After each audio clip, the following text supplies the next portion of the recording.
우리 다 같이 일어나셔서 하나님 말씀 봉독합니다. 창세기 6장 5절에서 8절까지입니다. 봉독하겠습니다. 여호와께서 사람의 죄악이 세상에 가득함과 그의 마음으로 생각하는 모든 계획이 항상 악한 뿐임을 보시고 땅 위에 사람 지으셨음을 한탄하사 마음에 근심하시고 이르시되 내가 창조한 사람을 내가 지면에서 쓸어버리되 사람으로부터 가축과 기는 것과 공중의 새까지 그러하리니 이는 내가 그것들을 지었음을 한탄함이니라 하시니라. 그러나 노아는 여호와께 은혜를 입었더라. 아멘. 작성하시겠습니다. 성경은 개인의 종말과 인류의 종말을 명확하게 언급하고 있습니다. 이것이 성경의 진리요, 또 역사의 진리입니다. 인류 역사는 의미 없이 공존하는 역사가 아닙니다. 우리 개인이 누리고 있는 이 시간도 생명도 하나님이 허락하시는 범위 안에 우리가 존재하고 있습니다. 그리고 인류의 종말이 점점 다가오고 있음을 성경에 계시된 말씀을 통해서 알 수 있습니다. 예수님께서 말씀하셨습니다. 노아의 때와 같이 죄악이 가득 차면 인자가 온다라고요. 마태복음 24장 37절 같이 읽겠습니다. 노아의 때와 같이 인자의 임함도 그러하리라. 지금 이 시대는 노아 시대 이상으로 죄악이 가득 차 있습니다. 사람이 이렇게까지 잔인하고 끔찍한 적은 없습니다. 그리고 하나님의 순리를 거스른 적도 없습니다. 어저께 이렇게 커피 전도하면서 80 넘은 할머니를 뵀는데 잠깐 이야기하는 가운데 세상이 너무 무섭다고, 세상이 너무 끔찍하다고 몹시도 두려워하셨습니다. 오늘 본문 노아 시대의 상황을 한번 살펴보겠습니다. 6장 1절 같이 읽습니다. 사람이 땅 위에 번성하기 시작할 때에 그들에게서 딸들이 나니. 사람이 번성할 때, 힘이 있고 능력이 있을 때에 그때가 가장 위험천만한 때입니다. 사람들이 번성하자 하나님의 아들들이 사람의 딸들을 좋아합니다. 그리고 아내로 맞이하게 됩니다. 성경에서 아주 난해한 구절 가운데 하나이기도 합니다만은 하나님의 아들들은 아벨 대신해 주신 셋의 자녀들이고 사람의 딸들은 가인의 후손을 말합니다. 하나님께 속한 영적인 사람과 세상에 속한 육적인 사람이 있는데 하나님의 아들들이 세상의 딸들을 아름다움을 보고 자기 아내로 맞이하기 시작한 겁니다. 영적인 사람이 육적인 사람과 합하여지면서 혼돈에 빠지게 되는 겁니다. 이런 모습은 단순히 노아 시대의 모습만이 아닙니다. 오늘도 거룩하게 구별되어야 될 하나님의 아들들이 세상의 사람들을 더 사랑하는 것, 이것 위험천만한 일입니다. 앞으로 우리 자녀들이 하나님의 자녀라는 정체성을 버리고 세상과 사람의 딸들을 더 좋아할 때 일어날 일들을 생각하면 참으로 끔찍하고 두렵지 않을 수가 없습니다. 하나님 이런 세상을 바라보시면서 하나님의 영이 더 이상 함께하지 않으시고 떠나게 됩니다. 3절 같이 읽겠습니다. 여호와께서 이르시되 나의 영이 영원히 사람과 함께하지 아니하리니 이는 그들이 육신이 됨이라. 나의 영은 영원히 사람과 함께하지 아니하리니 사람이 육신이 되니라. 육체의 종욕, 안목의 종욕, 인생의 자랑의 종이 되어서 사단의 종이 되어서 결국 속수무책으로 무너지고 하나님의 영이 떠나자 결국 파멸에 이르게 되는 겁니다. 그러고 보면 하나님의 아들 영적인 사람들의 책임감, 그 사명감은 너무너무 중요합니다. 하나님의 자녀들이 하나님의 자존심, 하지만 하나님의 마지막 보류가 되어서 말씀을 지키고 공의를 행하고 의를 따르지 아니할 때에 그 가정과 그 사회와 민족과 세상이 송두리째 무너지고 심판에 이르게 된다는 것을 우리에게 말씀하고 있습니다. 그뿐만 아니라 하나님의 영이 떠날 때에 인간이 행하는 죄악이 얼마나 끔찍하고 잔인하고 무서워지는가를 오늘 성경은 우리에게 말씀하고 있습니다. 여러분 기억하세요. 하나님의 영, 성령이 우리 가운데 우리를 붙잡아 주지 않으면 우리는 끝없 날개 없이 추락할 수밖에 없다는 것. 6장 5절을 같이 읽겠습니다.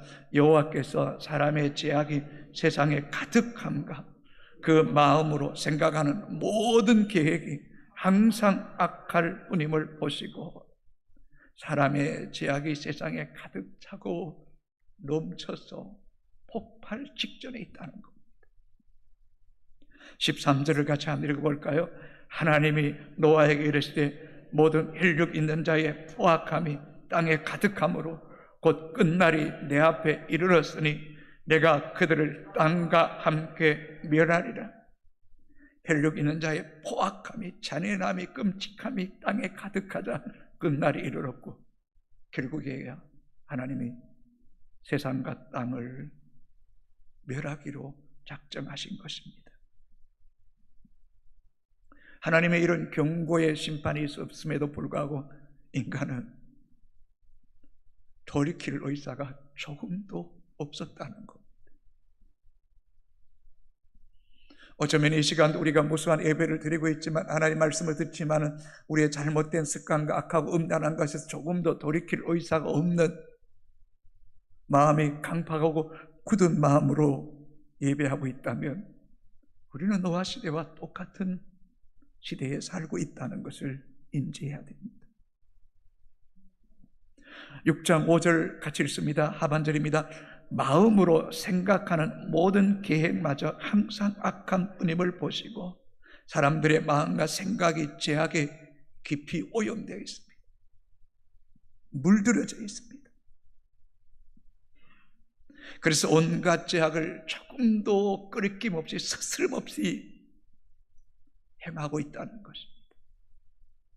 어디 그뿐입니까? 모든 계획마저 항상 악한 뿐임을 보시고 이 계획이라는 헬라어 단어는 히브리어 단어는 에젤이라는 단어인데 조각가가 어떤 나무를 조각할 때에 생각하고 구성하고 그리고 조각을 하는가 아닙니까? 이와 마찬가지로 노아 시대의 사람들이 우연히 우발적으로 죄를 범하는 것이 아니라 하나같이 죄질 궁리만 하고 계획만 하고 그것을 치밀하게 계획하고 그것을 여지없이 실행하는 너무나 조직적이고 계획적인 범죄를 행했다는 것입니다.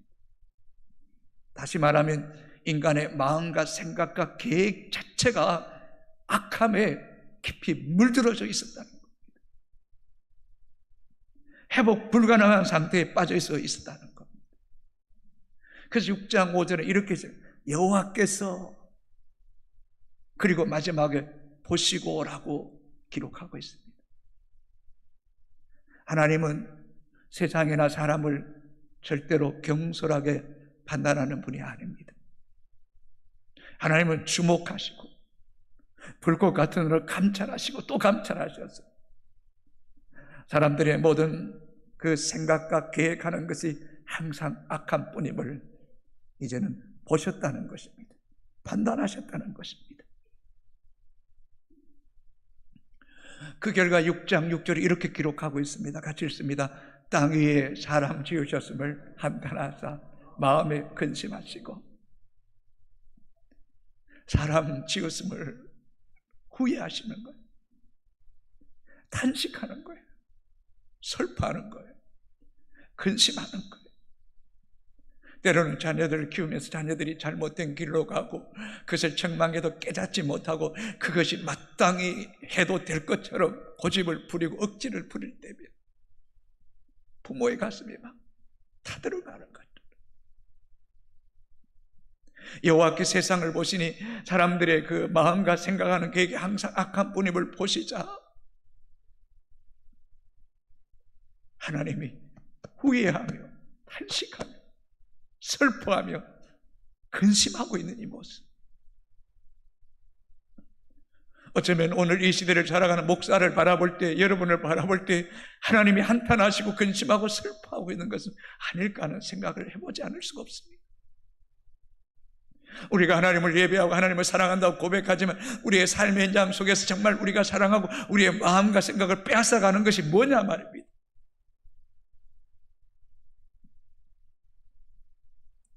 창세기 1장에서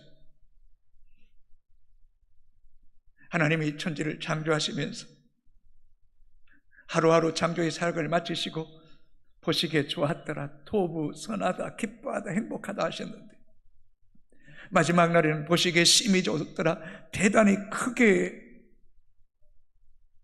축제의 기쁨을 누리셨 주님인데 죄악에 깊이 노출되고 죄악이 간영한 세상으로 변할 때에 이제 오늘 본문에서 하나님이 한탄하시는 거예요.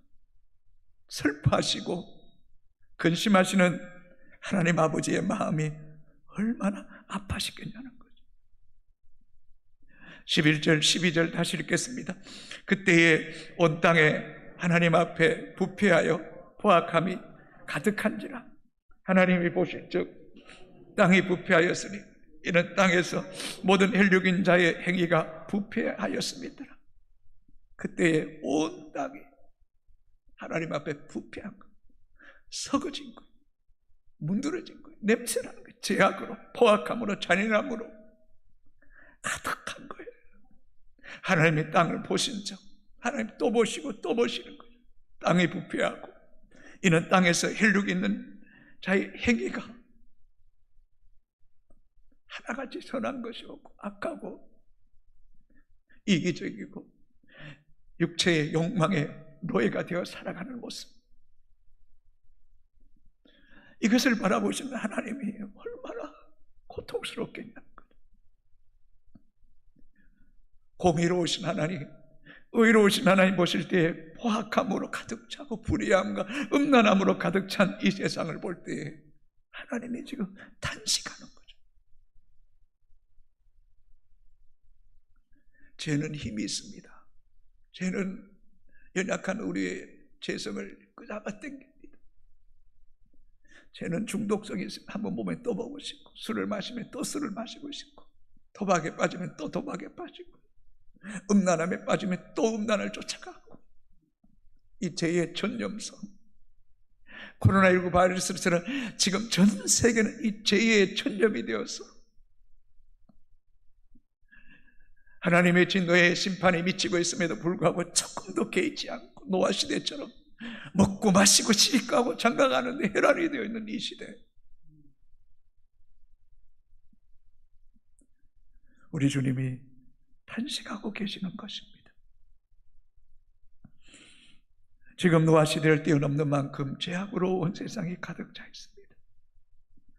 성도가 이 세상에 발을 딛고 눈으로 보고 귀로 듣고 또 보고 듣고 마음으로 품는 것, 선한 것이 없습니다. 어쩌면 과거에 없었던 이 스마트폰이 우리의 마음을 한순간도 하나님께 향하지 못하게 하고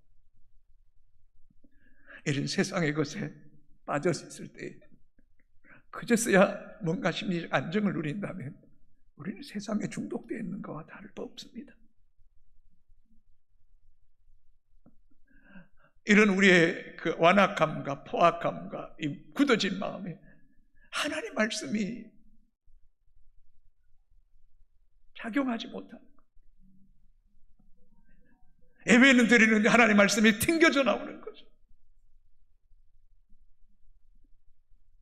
하나님 말씀이 우리의 삶에 아무런 힘을 쓰지는 못하는, 무능하고 생명력 없는 그런 말씀으로 전락되고 있다는 것입니다. 이런 부패가 하루아침에 이루어진 것이 아닙니다. 점진적으로 서서히 나도 모르는 사이에 이 스마트폰에 중독돼 있고 세상의 관심에 온통 마음이 빼앗겨져 있는 우리의 모습을 보실 때에 주님의 마음이 어떠할까 하는 생각을 해보지 않을 수 없습니다. 하나님 말씀도 성령의 역사도 양심도 마비되어 버렸고, 그래서 내 눈이 원하고 내 마음이 원하면 스스럼 없이 그 모든 일들을 자행하는 육체의 종된 우리의 모습, 막을 길이 없습니다. 내일이 없습니다. 죽음을 두려워하지 않고 오늘 행복하다면 생명도 거르는 이런 끔찍한 시대 속에 살고 있습니다. 중국에서 황사바람이 불어오면 한반도가 온갖 미세먼지로 뒤덮여지고 그것이 우리의 눈, 코, 입으로 들어가 차 위에 보면 푹 이렇게 앉아있는 것처럼 이 세상의 제약의 거대한 이 물결들이 우리의 정신과 영혼을 혼미하게 하고 있습니다. 정치, 경제, 교육, 문화, 종교 오염되지 않은 것이 하나도 없습니다. 우리의 신앙도 바르게 직시하고 보면 정말 위태롭습니다. 두렵습니다. 정말 어디에 서 있는지를 분간할 수 없는 우리의 삶의 자리 아닙니까? 그런 시대에 살아가는 우리의 자녀들은 오죽하겠습니까? 죄악으로 가득 찬 세상, 마음과 생각하는 것이 항상 악한 뿐인 이 세상에 우리 자녀들을 맡기고 살겠습니까? 그것은 자녀들을 영적으로 방치하는 것 아닙니까? 하나님의 아들들이 세상에 종노릇 하게 만드는 길은 아닙니까, 여러분? 교육이 무너지고 그 교육의 교제도 무너지고 있습니다. 남자가 성관계를 할 수 있다고 말합니다. 여성과 여성이 결혼할 수 있다라고 이야기하는 것이 오늘 실제 아이들의 윤리의 교제입니다. 최근 얼마 전에 청학초등학교를 다니는 우리 학부모 한 분이 분노하는 거죠. 아니, 학교에서 자꾸 신화적이고 미신적인 동영상을 자꾸 틀어준다는 거예요. 왜 그러냐고 물었더니 그 교육적인 거라는 거예요. 여러 정황으로 봤을 때에 교장선생이 이런 토테미즘, 이런 미신적인 것을 추종하는 사람이라는 거. 이런 것에 우리 아이들의 영혼이, 정신이 병들어가고 있다는 거. 노아 시대와 다를 바 전혀 없다는 거예요. 여러분의 자녀들을 그냥 학교에 보내고 그냥 세상을 따라가게 한다는 것은 세상에 동의하는 거잖아요. 찬성하는 거와 다를 바 없는 것 아니겠습니까? 예, 세상을 무시할 수 없습니다. 예, 세상의 교육도 반드시 받아야 됩니다. 필요합니다. 그러나 분별할 것은 분별해야 된다는 겁니다. 거부할 것은 거부할 줄 아는 단호함, 믿음의 결연함이 부모의 눈빛과 부모의 신앙 안에서, 말씀 안에서 반듯한 그런 기준, 판단력이 있어져야 된다는 겁니다. 그게 무너지면 다 무너진다는 거예요. 교회 가면 교회의 방식대로, 학교에 가면 학교의 방식대로 쫓아가는 애매모호한 태도, 이런 부모들의 분명한 기준이 무너지고 이 세상에 동화되어 가고 타협하고 적당히 하다 보면 신앙의 흔적을 찾아볼 수도 없는 거죠. 여러분, 그렇지 않습니까? 악하고 더럽고 음란한 것을 보지도 않아 본능적으로 반응하는데 선하고 하나님 법을 따르는 것은 이 세상의 공정권세 잡은 악한 영이 얼마나 미혹하고 무너뜨리는 이 세상 속에 있는데 깨어있어야죠. 울어야죠. 가슴을 쳐야죠. 애통할 수밖에 없는 시대. 이렇게 해도 될까 말까 한 시대 속에 오늘 우리 아이들이 서 있다는 사실을 여러분 잊지 말아야 됩니다. 한편으로는 우리 어린 아이들이나 초등학생들이 장성해서 살아갈 이 세상을 얼마나 험악할까, 얼마나 음란할까. 이들이 하나님을 향한 믿음을 지키기에는 얼마나 많은 핍박과 어려움을 당할까 생각할 때, 어쩌면 마지막 때에 살고 있습니다. 마지막 시대에 이 우리 부모들이 살아있어야지 자녀들의 영을 깨우고 믿음 위에 세울 수 있다는 비장한 각오가 절실하다는 사실을 저는 여러분에게 말하고 싶은 것입니다. 이런 세상 속에 어떻게 하나님의 역사가 일어나고 성령이 일하시겠습니까? 믿음의 사람들의 기준, 이 선명함이 이제 달라야 됩니다. 이 세상의 흐름, 어떤 패턴, 유행, 어떤 대세에 그냥 맥없이 끌려가는 그런 부모가 세대가 되어서는 안 된다는 것입니다. 여러분, 세상이 주류가 아닙니다. 하나님이 주류입니다. 세상이 정상이 아닙니다. 하나님이 정상입니다. 세상이 진리가 아닙니다. 비진리입니다. 하나님 말씀만이 진리고 영원한 진리인 줄로 믿습니까, 여러분? 우리 부모의 가슴에 이런 하나님 말씀이 각인되어지고 되새김질하고 또 되새김질해야 되지 않겠습니까? 갈수록 예배드리는 태도는 점점 미온적이고 구경꾼적인 그런 예배 태도, 미안합니다. 너무 싫습니다. 예배가 생명이고 예배 앞에는 눈빛이 살아나고 정말 능동적이고 적극적이며 모든 것을 걸 수 있는, 사활을 걸 수 있는 사람. 내 인생 예배보다 더 소중한 것은 없다. 정말 마음을 다하고 목숨을 다하고 뜻을 다하고 힘을 다해서 예배하는 그런 진짜 예배자가 우리 가운데 일어나야 될 줄로 믿습니까? 말씀 앞에 반응하는 세대, 말씀 앞에 두려워하는 세대, 말씀과 씨름하는 세대, 또 넘어져서 또 일어설 수 있는 세대, 그런 부모 세대가 되지 않으면 우리 자녀의 미래는 어둡기 짝이 없습니다. 예수님 이런 말씀하셨습니다. 누가복음 7장 32절 같이 읽습니다. 비유하건대 아이들이 장터에 앉아 서로 불러 이르되 우리가 너희를 향하여 피를 불어도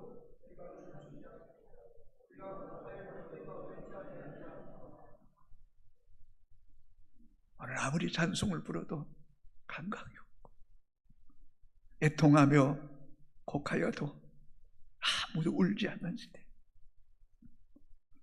무감각한 시대, 죄에 너무 깊이 오염된 시대, 세상의 패턴에 길들어져 있고 세상 문화에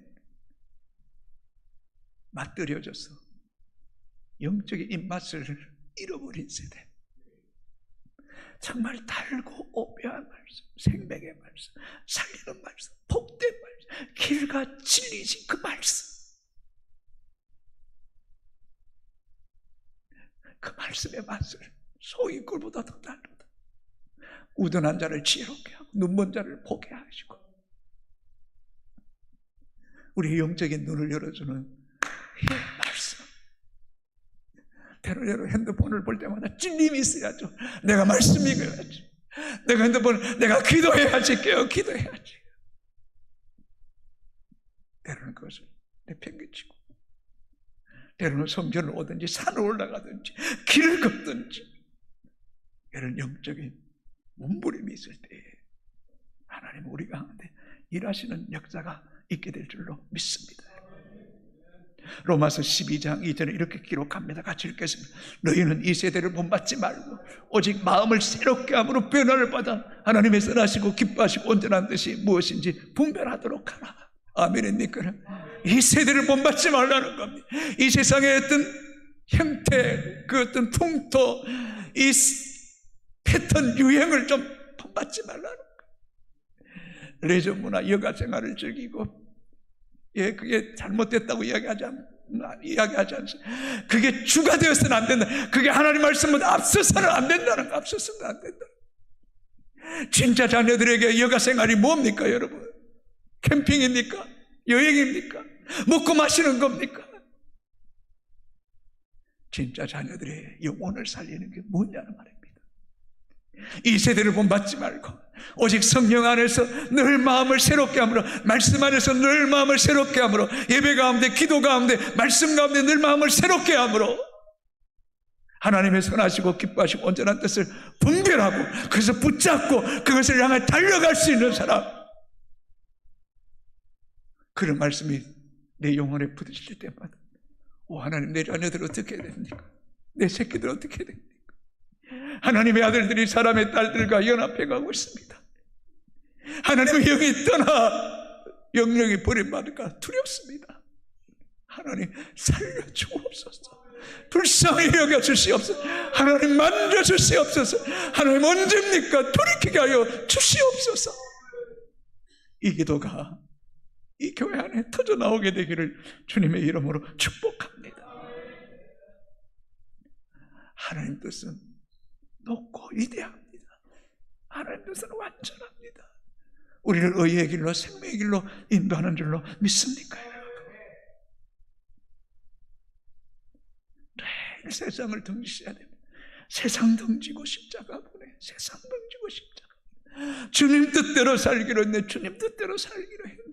뒤돌아서지 않겠네. 뒤돌아서지 않겠네. 이 고백이 하루에도 수십 번, 수백 번 여러분의 고백이 되고 기도가 되기를 주님의 이름으로 축복합니다.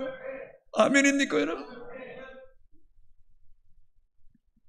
6장 8절을 같이 읽겠습니다. 그러나 노아는 여호와께 은혜를 입었더라. 이 은혜라는 단어는 히브리어로 헨이라는 단어입니다. 호의를 베풀다, 긍휼히 여기다, 불쌍히 여기다. 여러분, 우리는 하나님의 호의를 입어야 됩니다.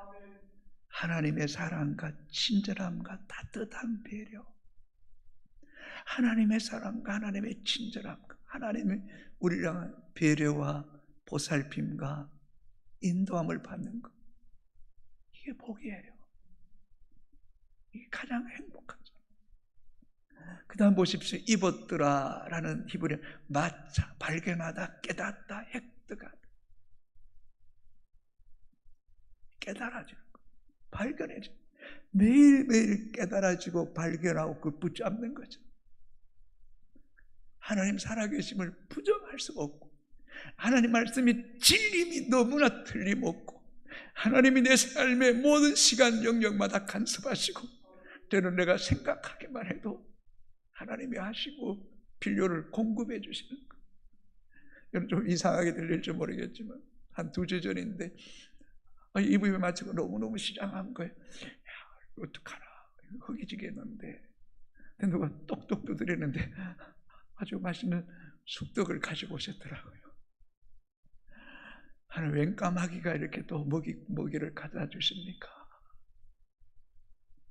오늘도 그 1부, 2부 찬양, 또 성가대 찬양이 예수 사랑하심이에요. 563장. 날 사랑하심, 날 사랑하심. 성경에 쓰였네. 날 사랑하심. 내 삶 속에 매일매일 느낍니다. 아멘입니다. 그런 고백, 하나님의 호의, 하나님의 친절, 하나님의 사랑이 느껴질 때 발견하는 거예요. 깨달아지는 거예요. 알게 되는 거예요. 획득하는 거예요. 붙잡는 거예요, 여러분. 이 하나님의 은혜를 붙잡게 되기를 주의 이름으로 축복합니다. 은혜를 구하기를 바랍니다. 은혜 없이는 살아갈 수가 없잖아요. 우리 자녀들 은혜의 자리로 이끌어 오십시오, 여러분. 말씀의 자리, 예배의 자리, 기도의 자리, 암송의 자리. 여러분, 하시는 데까지 부모들이 자녀들을 은혜의 자리로 이끌어 가십시오. 그럼 여러분의 중심을 보시고 우리 자녀들도 노아같이 여호와께 은혜를 입는 날이 속히 오게 되기를 주님의 이름으로 축복합니다. 허송세월하지 않기를 원합니다. 인생의 청년 때 공부한 날이 오기 전에, 아무 낙이 없다고 하기 전에, 내가 왜 세상을 살아가야 되는 이유를 모르겠다고 하기 전에 창조자를 기억하게 하는 그 날이 속히 오게 되기를 축복합니다. 이것이 목사의 바람이고 고백이고 우리 부모의 고백이고 바람이라고 생각합니다. 누가복음 2장 40절 같이 읽겠습니다. 아기가 자라며 강하여지고 지혜가 충만하며 하나님의 은혜가 그의 위에 있더라. 예수님을 향해서 하신 말, 우리 예수님이 자라며 강하여지고 육체가 건강해지고 지혜가 충만하며 혼적으로 지혜와 총명이 더해 충만해지고 그 위에 영적인 하나님의 은혜가 있더라. 할렐루야. 축복합니다. 여러분 위에 하나님의 은혜가 머물러 있게 되기를 바랍니다. 여러분의 자녀들 위해 하나님의 은혜가 7배나 더 강하게 머물러 있게 되기를 주님의 이름으로 축복합니다. 마지막 소원이 뭐냐고요? 하나님 은혜 가운데 살다 하나님 은혜의 품에 안기기 원하고 하나님의 은혜가 우리 자녀들에게 영원히 흘러가기를 원합니다. 이 고백이 우리의 고백이 되기를 바랍니다. 하나님 은혜가 흘러가면요, 죄악이 가득한 세상도, 모든 마음과 생각과 계획에 항상 악한 뿐인 세상도 이길 힘을 주십니다. 아멘입니까 여러분? 이기게 하십니다. 은혜를 입으면 이기게 하십니다. 시시하게 봅니다. 발도 담그고 싶지 않습니다. 마음도 빼앗기고 싶지 않습니다. 말도 섞고 싶지 않습니다. 입으니까요. 은혜를 입으니까. 그러니 9절에 이렇게 고백합니다. 같이 읽습니다. 이것이 노아의 족본이라. 노아는 의인이요 당대의 완전한 자라. 그는 하나님과 동행하였으며. 할렐루야. 아무리 죄악이 깊어도 하나님의 은혜가 임하면 죄악을 이길 수 있는 겁니다. 의인으로 완전한 자로 하나님과 동행하게 됩니다. 하나님과 동행한다는 것은 어떤 의미가 있을까? 하나님을 왕으로 인정하는 거죠. 하나님의 창조주로, 하나님의 주권자로 하나님만이 높임받아야 되고 하나님 뜻만이 완전하고 하나님만이 영원하시기 때문에 나는 그분을 높이리라. 나는 그분께 기도하리라. 그분과 더 친밀하게 그분의 그 임재 속에 거하기를 원하노라. 이런 하나님의 동행의 삶의 스타일이, 패턴이 세상을 이기게 하는 겁니다. 아멘입니까 여러분? 이런 동행이 일주일에 한 번의 예배로 절대 안 됩니다. 조금 기도한다고 쉽지 않습니다. 그러나 계속 동행하십시오. 계속 기도하고 계속 찬송하고 계속 예배하고 계속 말씀 붙잡으십시오. 하나님의 은혜가 이슬처럼, 부슬비처럼, 소낙비처럼, 장맛비처럼 어느 순간에 우리의 영혼을 흠뻑 적시는 날이 올 것입니다. 하나님의 은혜의 분량이 우리에게 차고 넘치는 날이 올 것입니다. 기도의 분량이 차고 넘치기를 바랍니다. 찬송의 분량이 차고 넘치기를 바랍니다. 예배의 갈망이 차고 넘치기를 바랍니다. 성령의 기름을 차고 넘치기를 바랍니다. 그럴 때 그 영이, 그 힘이 여러분 자녀들에게 가정의 삶의 현장 속에 흘러가는 역사가 있게 될 줄로 믿습니다. 여러분 아멘. 처음에는 발목에, 무릎에, 허리에 창이라게 되는 그 자리가, 이런 믿음의 성도들이 예배 드릴 때 이 제단이 하나님 임재와 영광으로 구름 기둥으로 덮으시는 강력한 역사가 있게 되기를 주님의 축복합니다. 여러분이 그런 영적 거장이 되기를 바랍니다. 그런 노아가 되기를 주님의 이름으로 축복합니다. 삶의 스타일을 완전히 바꿔버려요. 오직 가난해, 오직 말씀, 오직 은혜를 구하십시오. 그럴 때 하나님께서 여러분 삶의 기준이 어떤 영적인 그 안목이 선명해질 때에, 깨달아지고 그게 발견되어지고 획득되어질 때에 타협하지 않습니다. 뒤돌아보지 않습니다. 그런 중심이 자녀들에게 영적으로 느껴지는 겁니다. 힘이 느껴지는 거예요. 여러분 부모도요, 기도 많이 하고 영적인 하나님의 권능이 임하면요 다스림이 있습니다. 길들여짐이 있습니다. 생육하고 번성하고 충만하고 다스리고 정복하는 어마어마한 힘이 흘러가게 되기를 주님의 이름으로 축복합니다. 동행은 구호가 아닙니다. 흉내내는 거 아닙니다.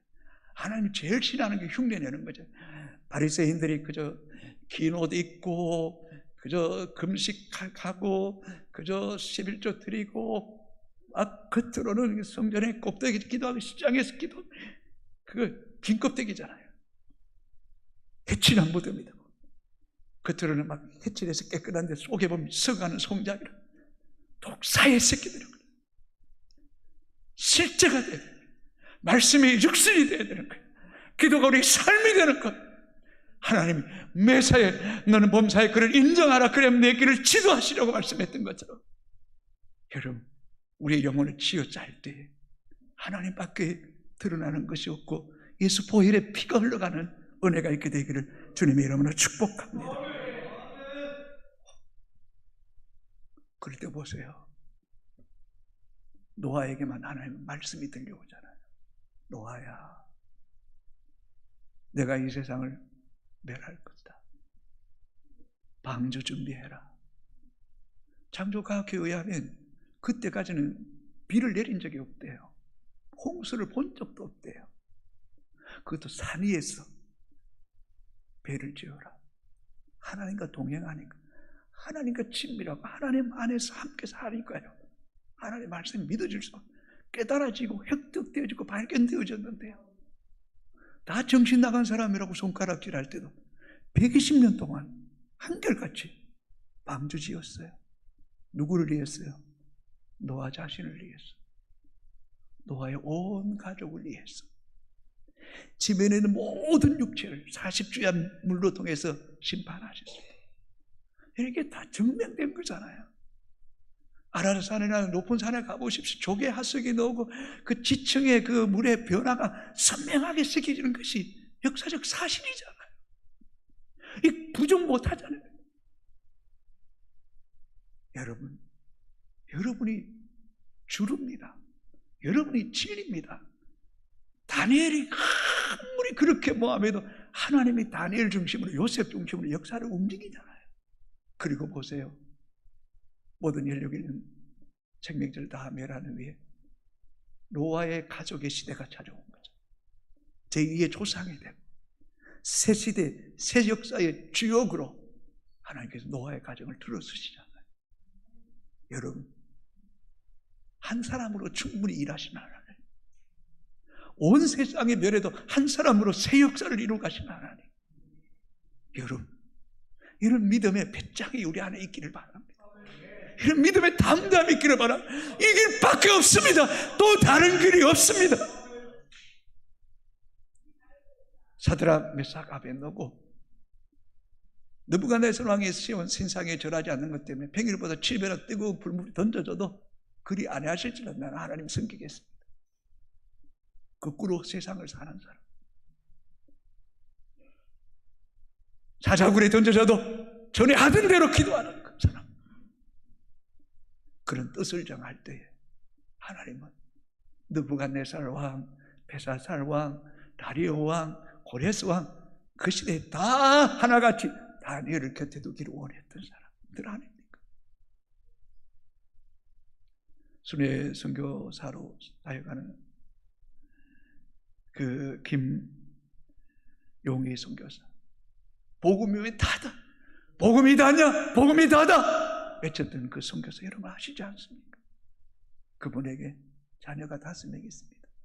충성, 인애, 찬송, 응답, 성교. 그런데요, 하나님께서 그 5자녀를 다 선교사로 사용하시고 전 세계 열방 흩어져서 복음 전하고 있어요. 그리고 아프리카 너무너무 열악한 지역에서 복음 전하는 그 아들 막내를 만날 때 너무너무 마음이 아프다. 그는 땅끝에서 가장 열악한 곳에 있을지라도 하늘나라에서는 별같이 빛날 것이다. 한번 여러분 유튜브 들어가 보세요. 김선교사, 이름이 김선교사예요. 하나님 오늘도 뜻을 정하면 하나님 일하십니다. 여러분 적당히 정말 아무것도 안 됩니다. 무슨 말인지 아시겠습니까? 적당히 아무것도 역사도 일어나지 않습니다. 올인하십시오. 중심을 보십니다. 신앙의 승부를 거십시오. 자녀들을 하나님께 올려드리십시오. 하나님이 만지시고 여호와께서 은혜를 주시며 의인으로 완전한 자로 하나님과 동행하는 자로 되어서 시시대의 새 역사를 이루가는 주역들이 되기를 주님의 이름으로 축복합니다. 우리 다 같이 찬양하시겠습니다.